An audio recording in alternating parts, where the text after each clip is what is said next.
Hi everybody, my name is Maria Fernanda Duarte and today I'm gonna talk about metaphors, which is the topic for this phase of the course English 4. And for this assignment, I'm gonna take my partner's Marisol's story and experience. She took the statement from Pablo Picasso that says as follows: art washes away from the soul the dust of everyday life. So I think that Pablo Picasso is comparing our problems, troubles, and bad feelings to the dust that we can find every day in our houses.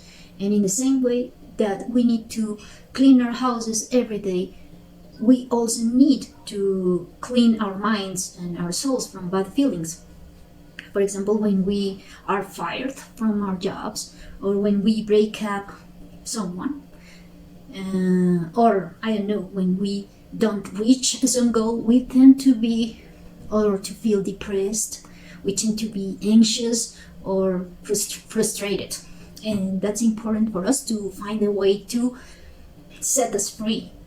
And art is a good way to do that, because when you are singing, or when you are painting, when you are creating or making something with your hands, you can express your feelings in that work. So I think that's the meaning of the metaphor. And second point, the opinion of the story. Marisol's story was a very passionate and encouraging story, and I enjoyed it a lot because she was telling us how she went to Bogota to work in a nun's house, cleaning and doing different activities, cleaning services.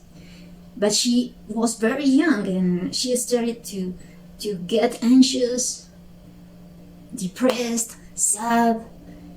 She got some health issues.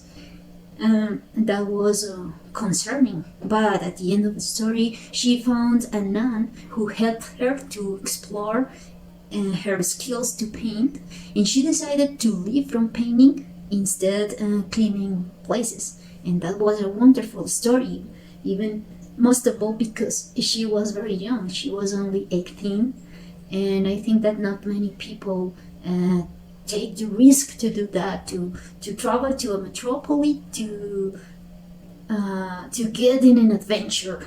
That's awesome. 3 pieces of advice to my partner. First, always remember your past experience to overcome. Don't give up.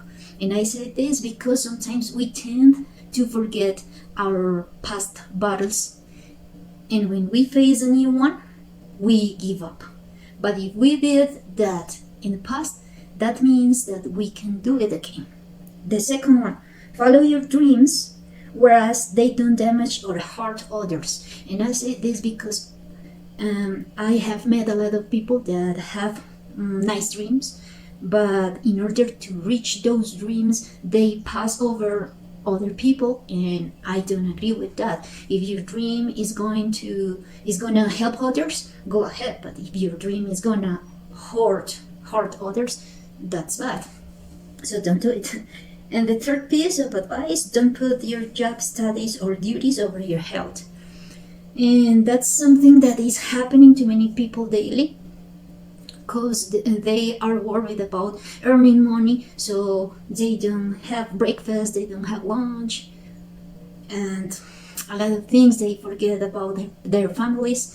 And that's not important in life, to maybe to wear fashion, or they want to buy a car and they sacrifice a lot of important things for material things.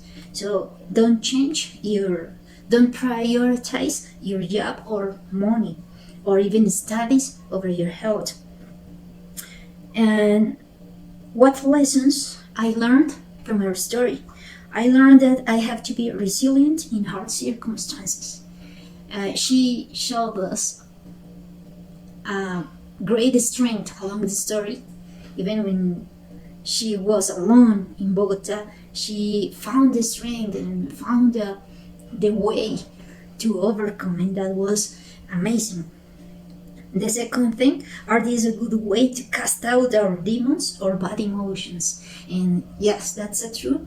When you are, for example, when you are playing an instrument, that's a good way to express what you are feeling. Maybe you are feeling sad and you can express it, and when you finish the song, you feel light. And the third one, God always allows to have good people around us to help us to reach our personal goals.